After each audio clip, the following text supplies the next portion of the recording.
bahwa mereka berdua ternyata positif virus corona.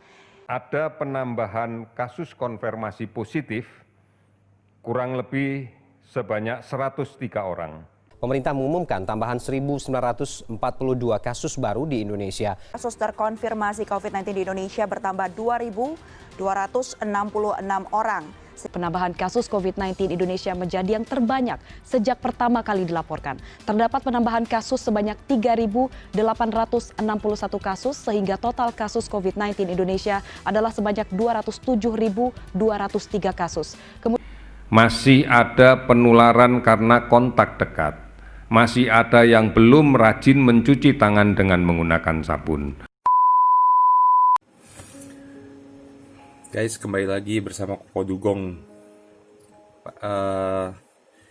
Berbeda dengan intro gue yang sebelumnya, kalau gue intro yang sebelumnya menggebu-gebu ya.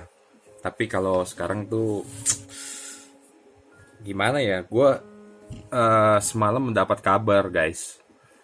Kalau salah satu temen gue yang dulu pernah gue kenal waktu semasa gue kerja di Bali dan di Batam, itu dia terkena COVID gitu. Akhirnya gue memutuskan untuk mencoba share pandangan gue mengenai COVID ke lu ya. Jadi kita ini sudah dari Maret, April, Mei, Juni, Juli, Agustus, September, udah 6 bulan kita COVID. Sebenarnya 6-7 bulan lah, mungkin ada yang 7 bulan kayaknya. Soalnya kan waktu awal-awal ada yang nggak detect. Kita sudah 7 bulan COVID ini ada di Indonesia. Dan keluarga gue adalah salah satu yang menjadi korban COVID-19 waktu awal ada di Indonesia.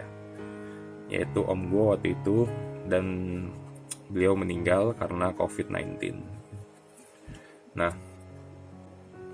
dan itu sangat cepat sekali guys. Itu sangat cepat sekali dari ketahuan sakitnya terus lalu sampai hari beliau tidak ada, itu sangat cepat sekali prosesnya gitu. Jadi untuk keluarga-keluarga yang di luar sana yang telah kehilangan sanak saudaranya, telah kehilangan teman-temannya karena COVID-19 ini, I feel you. Gue merasakan lu gimana kita kehilangan gitu. Dan di saat itu juga kita, kalau yang udah merasa kehilangan, kita pasti akan lebih waspada. Dan kita benar-benar aware banget lah terhadap COVID ini. Jadi bisa dibilang gue dan keluarga gue termasuk yang paling aware waktu awal-awal terjadi COVID. Karena kita udah jatuh korban di awal. Lalu seiring berjalannya waktu ya, COVID ini bukannya berkurang, malah semakin bertambah. Dan tiap hari mendengar kabar ada aja yang kena. Si A kena, si B kena, si C kena COVID.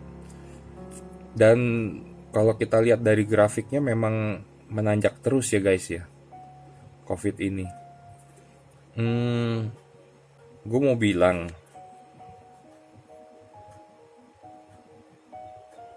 COVID ini bukan suatu hal yang main-main.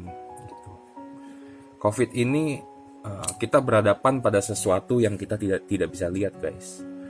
Pada banyak sekali spekulasi kan di luar sana kan. Ya, yang penting pakai masker ini, akhirnya yang terjadi malah bisnis masker di luar sana. Kita berhadapan pada sesuatu yang tidak bisa terlihat oleh mata kita. Jadi kita preventif kita tuh harus lebih tinggi gitu. Jadi tidak bisa kita langsung percaya aja bahwa yang penting jaga jarak 1 meter kagak apa-apa kok. Yang penting gue nggak apa-apa keluar, gue jaga jarak 1 meter. Yang penting gue pakai masker kok gitu. Itu menurut gue sih tidak menjadi tolak ukur untuk lu tidak tidak kena COVID-19 gitu, tidak kena corona, karena kita masih nggak tahu, kita berhadapan dengan sesuatu yang benar-benar tidak kelihatan. Lu bayangkan aja, coba lu pakai masker. Nih gue ada masker gue di sini. Lu pakai masker nih, ya. Lu pakai masker, oke. Dan lu merasa lu udah aman, tapi barang itu tidak kelihatan, oke. Barang itu tidak kelihatan. Sedangkan ini masih ada rongga sih. Ini masih ada rongga di sini. Ini masih ada rongga di sini. Kita kan nggak tahu gitu, bagaimana penularan dari virus corona. Dan kita diajarkan untuk mencuci tangan setelah mau megang sesuatu. Kadang-kadang itu kita juga lupa, guys. Kadang-kadang karena kebiasaan kita yang sebelumnya, sebelum terjadi corona ini, ya contohnya gua aja sering lupa kadang-kadang.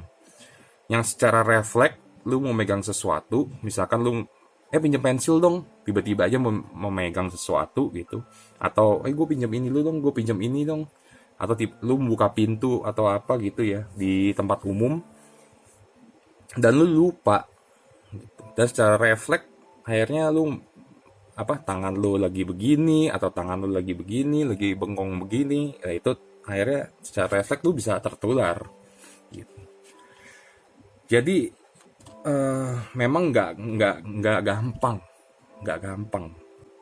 Untuk itu menurut gue kita perlu untuk bersama-sama ya guys ya, bersama-sama untuk aware terhadap COVID-19, terhadap corona ini. Gue agak sedih ngelihatnya pada saat kalau misalkan di WA kan, atau di Instagram gitu ya, atau di Facebook atau apapun sosial media lu, itu ada yang posting, banyak yang posting, bosen nih di rumah aja, udah lama nggak ngumpul yuk, sesekali nggak apa-apa kok, bete nih di rumah aja gitu, akhirnya keluar karena alasan bete atau bosan. Nih sekedar lu tahu aja ya, gue di rumah semenjak kasus COVID-19 itu gue tidak pernah keluar dari daerah rumah gue. Itu sudah 5 bulan. Gue sudah 5 bulan di rumah. Dan gue tidak keluar sama sekali, keluar sampai kemarin itu gue ada meeting yang benar-benar harus gue ada urusan, ada meeting yang harus benar-benar gue hadir. Akhirnya gue baru keluar, dan itu adalah keluar perdana gue setelah 5 bulan. Jadi selama 5 bulan itu benar-benar gue di rumah aja. Untuk teman-teman, untuk kalian semua yang pernah merasakan kehilangan keluarga, pasti kalian akan lebih aware seperti gue gitu. Seperti keluarga gue juga. Lu bilang lu bosen di rumah, lu bete di rumah, oke? Tapi lu kagak mikir nanti kalau lu kena gimana. Mungkin lu belum pernah ngerasain, mungkin, dan gue berdoa jangan sampai lu ngerasain. Tapi kehilangan salah satu keluarga, kehilangan salah satu sanak saudara ataupun teman-teman yang dekat dengan lu itu, dan di saat kehilangan itu, lu tahu nggak sih guys, lu tuh nggak boleh melakukan upacara pemakaman. Lu harus mengikuti protokol dari pemerintah, di mana pada saat mereka udah meninggal, itu mereka langsung dimasukin ke peti, langsung itu dibungkus juga petinya oleh plastik, dan kita tidak bisa melihat jenazah dari teman kita atau kerabat kita. Pokoknya begitu keluar udah dibungkus dengan plastik, itu peti dibungkus dengan plastik, lalu dibawa ke pemakaman yang telah ditunjuk oleh pemerintah dan langsung dimakamkan secara protokol pemerintah gitu. Nah itu jadi tiba-tiba lu hari ini lu ketemu dengan keluarga lu, dengan teman baik lu, tiba-tiba besok nggak ada aja gitu, dan lu tidak bisa mengucapkan selamat tinggal untuk terakhir kalinya. Itu lu kalau udah ngerasain begitu, baru lu nyesel. Baru lu nyesel, baru lu akan bilang kenapa waktu itu gue bosen di rumah, kenapa waktu itu gue bete di rumah dan akhirnya gue keluar. Padahal gue gak ada kepentingan, cuma karena gue bosen dan bete di rumah. Itu kadang-kadang makanya kalau gue lihat status temen-temen gue atau yang ada di WA, di Facebook gitu ya, yang bilang dia bete di rumah, dia bosen di rumah. Ya you do something lah di rumah. Lu melakukan sesuatu lah. Mulai dari hal yang kecil aja, lu belajar untuk yang selama ini lu tidak pernah belajar untuk memasak, ya kan? Yang selama ini lu nggak pernah bersih-bersih rumah, yang selama ini lu nggak pernah bikin konten seperti gue akhirnya semenjak COVID ini kan gue rajin bikin konten. Jadi lu harus salurkan kebosanan lu ke suatu hal yang positif aja di rumah. Dibanding lu bosen, bete, akhirnya lu kumpul-kumpul. Gitu. Gue berharap sih COVID-19 ini tidak berkepanjangan atau segera selesai. Karena ini membuat susah semua orang. Membuat susah semua orang, semua masyarakat. Dan bukan hanya kita yang di Indonesia loh, ini menjadi pandemi yang sudah mendunia. Jadi semua orang merasakan hal yang sama di seluruh dunia. Gitu. Jaga kondisi badan kalian, kalau dari gua. Dan konsumsi makanan-makanan yang sehat, ya, vitamin-vitamin. Terus untuk yang isolasi mandiri yang sudah dinyatakan positif tapi isolasi mandiri, ya kalian boleh coba. Jadi ini ada satu saran dari gua untuk kalian yang isolasi mandiri. Gua nggak tahu ini berfungsi apa enggak, tapi kalian boleh coba. Karena ini waktu itu dari salah satu kerabat juga yang terkena COVID, tapi dia isolasi mandiri. Dia kumur-kumur pakai air garam itu di setiap harinya, ya. Terus minum antibiotik, cari antibiotik tapi jangan yang obat generik, cari yang obat paten, minum antibiotik. Terus yang ketiga itu ada obat Cina, ya, namanya Pianzhou. Itu boleh dicoba juga, minum itu juga. Sama yang paling empat adalah benar-benar isolasi mandiri, tidak ketemu masyarakat, tidak berkumpul-kumpul, ya lu benar-benar sendiri di suatu ruangan, ya lu sendiri gitu. Itu waktu itu sih dari yang positif bisa negatif gitu. Tapi gue nggak tahu itu masih yang apakah itu bisa membantu, apakah tidak. Balik lagi ke masing-masing dan juga tergantung kondisi badan dari masing-masing orang sih guys. Kenapa gue hari ini pakai batik? Karena gue mau mengajak seluruh masyarakat Indonesia untuk sadar akan COVID-19, akan corona. Kesadaran masyarakat Indonesia terhadap corona itu gue bilang masih dibilang sadar sekali juga belum gitu. Karena ya masih banyak ditemukan orang-orang yang nongkrong, orang-orang yang masih nggak ada keperluan sebenarnya tapi akhirnya keluar rumah karena ya tadi gue bilang bosen dan lain-lain gitu.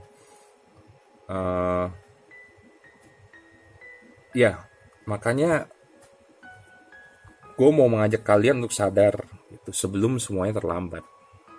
Sebelum lu kehilangan orang-orang yang lu cintain di keluarga lu atau kerabat-kerabat yang teman-teman dan juga teman-teman yang lu sayang gitu. Gue juga mau mengajak lu untuk stop blaming, untuk stop menyalahkan pemimpin, ya, stop untuk menyalahkan pemerintah. Karena gini,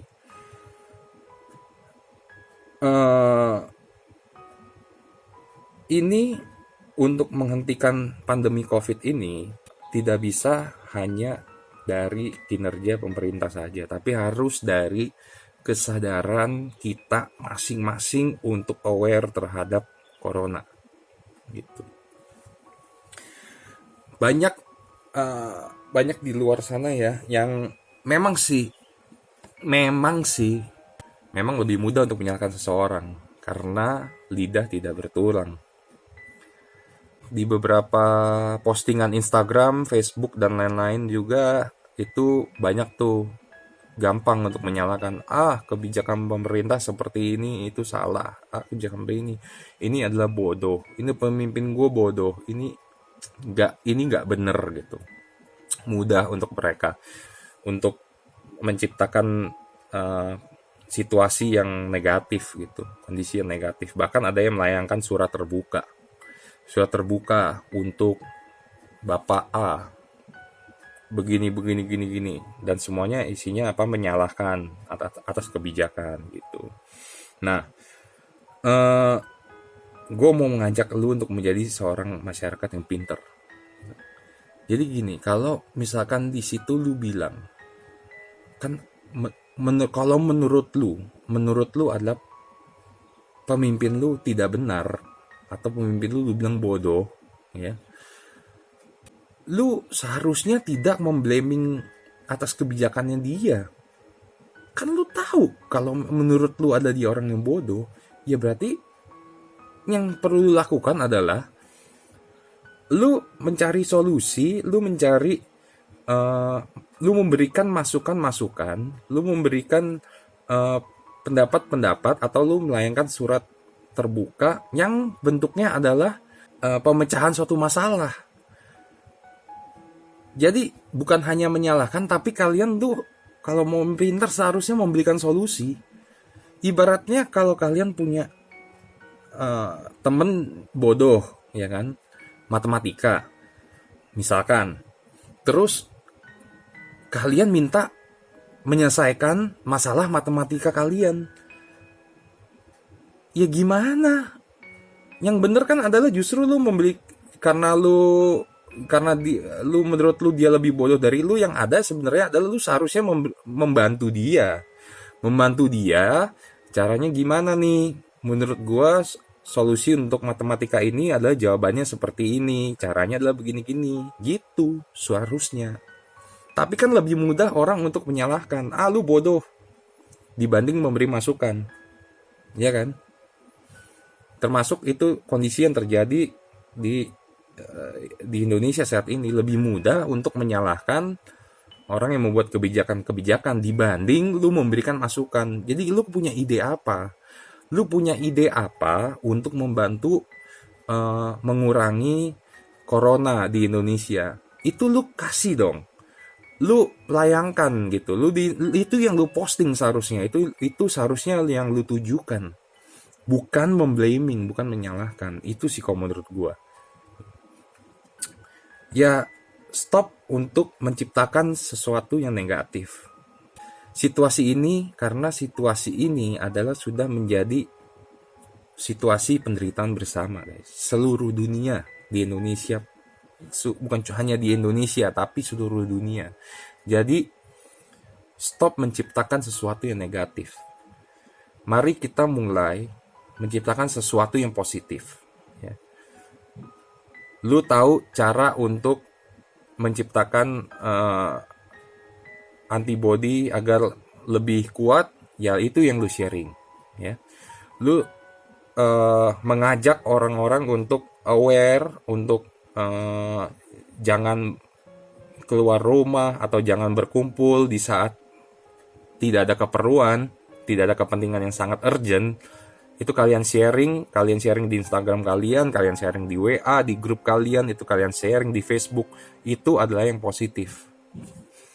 Kalian memberikan masukan-masukan ke pemimpin kalian, mulai dari yang tingkat bawah, mulai dari RT kalian buat kebijakan ini, atau lurah, atau sampai ke kalian punya gubernur atau wali kota, sampai kalian punya wali kota atau gubernur, sampai ke presiden kalian mau layangkan surat, tapi bentuknya adalah solusi. Bentuknya adalah, ini loh Pak, menurut saya pemecahan masalahnya adalah seperti ini. Nah, itu lebih positif gitu. Dan itu lebih membangun dalam situasi seperti ini, ya. Jadi untuk kalian semua, kita bangun nuansa yang positif di saat semua lagi merasakan penderitaan karena corona dan COVID-19 ini. Yuk kita bersama-sama bergandengan tangan. Lupakan itu kalian dari suku, ras, agama manapun, kita semua bergandengan tangan.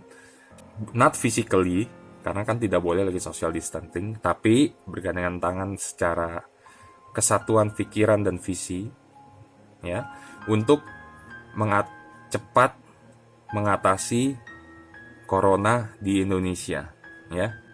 Yuk kita bangun semangat. Gua Indonesia, gue peduli terhadap Indonesia, gue peduli terhadap corona yang ada di Indonesia, dan gue mau berkontribusi terhadap negara ini dengan cara-cara yang positif. Oke, demikian aja konten gue untuk saat ini. Stay safe semua, stay healthy, dan juga I hope we gonna get through this condition and everything will be alright. Oke guys, gitu aja sih dari gua. Jangan lupa untuk di komen, jika kalian ada komen di bawah, berikan juga komen-komen yang positif. Jangan lupa untuk kalian like juga video ini kalau kalian suka, dan juga di share, bagikan informasi ini, dan juga di subscribe agar kalian tidak ketinggalan konten-konten gue berikutnya.